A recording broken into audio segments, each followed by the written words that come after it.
நான் ஒரு விக்ரமாதித்தன் மீண்டும் மீண்டும் மனம் தளராமல் என் கடமை செய்வதற்கு நான் எப்பொழுதுமே தயங்குவதில்லை, முன்னே சென்று கொண்டு தான் இருக்கிறேன். அவ்வளவுதான். ஆகவே இன்று இந்த தேர்தலில் நாங்கள் கண்டி மாவட்டத்தில் போட்டியிடுகிறோம். இன்று அடர்கோல் சாநாயக்க நண்பர் தோழர் அவரது ஆட்சி ஜனாதிபதியாக ஆரம்பித்திருக்கிறது. அவருக்கு நான் வாழ்த்து பலமுறை தெரிவித்து விட்டேன், மீண்டும் தெரிவிக்க வேண்டிய அவசியம் கிடையாது நினைக்கிறேன்.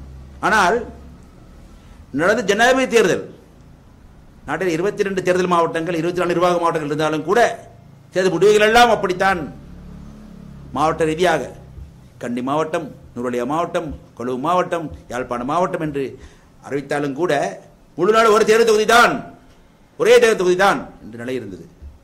அதிலே பிரதானமாக அனுரகுமார சாநாயக்க, எங்களது வேட்பாளர் சஜித் பிரேமதாச, முன்னாள் ஜனாதிபதி ரணில் விக்ரமசிங்கே ஆகியோர் போட்டியிட்டார்கள். இன்னும் பலர் போட்டியிட்டார்கள்.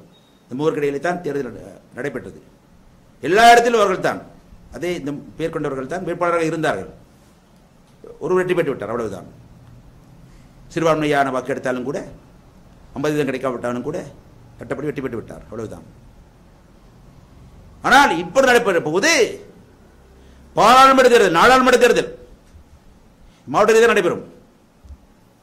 சொன்னேன், கொழும்பு மாவட்டம், கண்டி மாவட்டம், நுவரெலியா மாவட்டம், கேகாலை மாவட்டம், ரட்டபுரி மாவட்டம், களுத்துறை மாவட்டம், மதுரை மாவட்டம் நடைபெற போகிறது. ஆகவே ஒவ்வொரு மாவட்டத்தில் வெவ்வேறு வேட்பாளர்கள் இருக்கிறார்கள். கட்சிகள் ஒன்றாக இருக்கலாம், வெவ்வேறு வேட்பாளர்கள் இருக்கிறார்கள். எல்லா வேட்பாளர்கள் வெற்றி பெற்று தான் எங்கள் மக்கள் இருப்பை உறுதிப்படுத்த முடியும், உறுதிப்படுத்த வேண்டும், அது மறந்துவிடக்கூடாது. ஆகவே ஜனாதிபதி தேர்தலையும் நாடாளுமன்ற தேர்தலையும் போட்டு குழப்பிக் கொள்ளக்கூடாது, மக்கள் விலகிக் கொள்ள வேண்டும். இளைஞர்கள், பெரியவர்கள், படித்தவர்கள், ஆசிரியர்கள், வர்த்தகர்கள், தொழிலாளர்கள், பெண்கள், சகோதரிகள், தாய்மார்கள், பெரியவர்கள் அனைவருமே அதை புரிந்து கொள்ள வேண்டும், தெளிவாக புரிந்து கொள்ள வேண்டும். ஜனாதிபதி தேர்தல் என்பது வேறு, நாடாளுமன்ற தேர்தல் என்பது வேறு. அதிலே தேசிய ரீதியாக ஒரு தெரிவு செய்து விட்டோம். பங்களித்தால் பங்களிக்காவிட்டார்கள், அவர் ஜனாதிபதியாக இருக்கிறார், அதில் பிரச்சனை இல்லை, இருக்கட்டும். ஆனால் இதிலே எங்கள் மாவட்டங்களிலே வாழ்கின்ற நாங்கள் எங்களது பிரதிநிதித்துவத்தை நாங்கள் உறுதிப்படுத்த வேண்டும், இருப்பை உறுதிப்படுத்த வேண்டும். இருந்தால்தான் நாளை தேசிய அரங்கத்துக்கு சென்று நாங்கள் அதை எங்கள் பிரச்சனைகளை எடுத்து கூறலாம், எடுத்து வைக்கலாம், துன்பம், துயரம், கஷ்டம், கண்ணீரை சொல்லலாம், தேவை.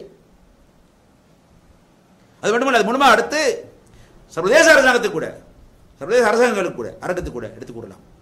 அதுக்கான ஏற்படுமைகள் இருக்க வேண்டும். அதுதான் பாராளுமன்ற உறுப்பினர் என்பது, மறந்துவிடக்கூடாது. இன்று இந்த அரசாங்கம் நிறைய கோஷங்களை எழுப்பியிருக்கிறது, நல்ல விஷயம், பாராட்டுக்கு வரவேற்கிறேன். சம உரிமை என்கிறார்கள், சட்டத்தின் ஆட்சி என்கிறார்கள், என்ன சொல்கிறார்கள், பரவாயில்லை, நல்ல விஷயம். நாங்கள் எல்லோரும் இளைஞர் என்கிறார்கள், நல்ல விஷயம். இதெல்லாம் நாங்கள் சொன்ன கோஷங்கள் தான். தேசிய ஒருமைப்பாட்டு அமைச்சராக இருந்த பொழுது நான் எழுப்பிய கோஷங்கள் தான், அதுக்கு முன்னால் எழுப்பிக் கொண்டிருக்கின்றேன்.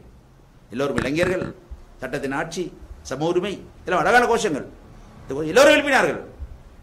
ரணில் எழுப்பினார், ரணசிங்க பிரேமதாஸ் எழுப்பினார், சந்திரிகா எழுப்பினார், ஏன் மஹிந்த ராஜபக்ச கூட எழுப்பினார். அந்த கோஷங்களை கண்டு நான் மயங்கிவிட மாட்டேன். எனக்கு நடைமுறையில் மக்கள் சமத்துவம் வர வேண்டும். இப்பொழுது இந்த அரசாங்கத்தை பார்த்தால் ஒரு இருட்டு அறையை போல தெரிகிறது. அழகான அறை, அழகான கூரை, அழகான வாயில் கதவு, வெளியே அழகான தலைப்பு, அந்த விளம்பர பேர் பலகை எல்லாம் இருக்கிறது. சமூக உரிமை, சட்டத்தின் ஆட்சி, நம்ம இளைஞர் பெயர் பலகை இருக்குது. உள்ளே என்ன ஒன்று தெரியவில்லை, எங்களுக்கு பார்க்க வேண்டும். உள்ளே இருட்டையாக இருக்குது. ஆகவே தான் நாங்கள் வெற்றி பெற்று அந்த இருட்டறைக்குள்ளே ஒளி விளக்கு எடுத்துக்கொண்டு செல்ல வேண்டும் என்று பார்க்க வேண்டும். பார்த்து அங்கே இருட்டை அகற்றி எங்கள் மக்கள் அபிலாஷைகளை எடுத்துக்கூற வேண்டும். மலையத்தில் எங்கள் மக்களுக்கு காணி உரிமை இல்லை, வீட்டுக்கு காணி இல்லை, வாழ்வாதார காணி இல்லை, பிற்படுத்தப்பட்ட மக்கள் என்ற முறையிலே ஒரு அங்கீகாரம் இல்லை, ஒதுக்கீடுகள் தேவை எங்களுக்கு. வடகிழக்கில் அப்படித்தான் காணி விடுவிக்கப்பட வேண்டும். காணாமல் போனவர்கள் தொடர்பாக தீர்வு வர வேண்டும்.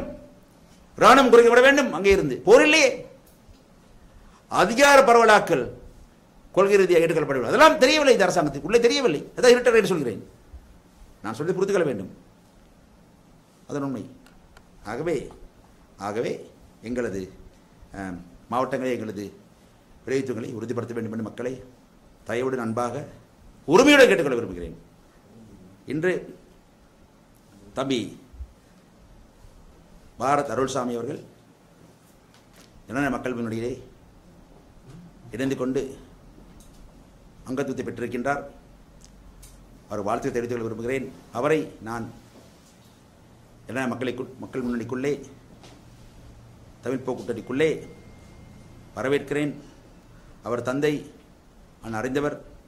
அவர் கடந்த காலகட்டத்திலே வளையத்திலே நுரலியாவிலே தனி கட்சி அமைத்து தேர்தலில் போட்டியிட்ட பொழுது எங்கள் ஜனநாயக மக்கள் முன்னணி அவரோடு சேர்ந்து கொண்டு நாங்கள் அவரும் தம்பி திகாமரமும் புதியவர்களாக அங்கே போட்டியிட்ட பொழுது அவர்களுக்கு ஜனநாயக மக்கள் முன்னணி துணையிருந்து அவர்களை ஒரு அரங்கத்தை தனி கட்சி அரங்கத்தை ஏற்படுத்தி கொடுத்தோம்.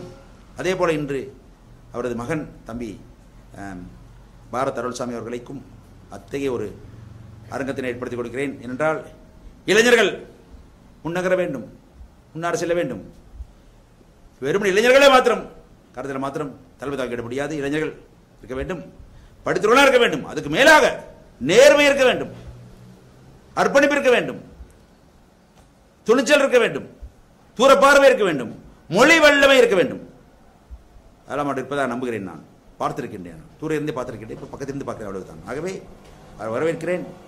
கண்டி மாவட்டத்தின் நியமனம் தொடர்பாக எங்களது பொதுச் செயலாளர் தம்பி முருகேஷ் பரணிதரன் அவர்கள் விளக்கி கூறுவார். அதுக்கு முன்னாலே பாரத் அருள்சாமி அவர்களது அங்கத்துவ பத்திரத்தை நான் பெற்றுக்கொள்கிறேன்.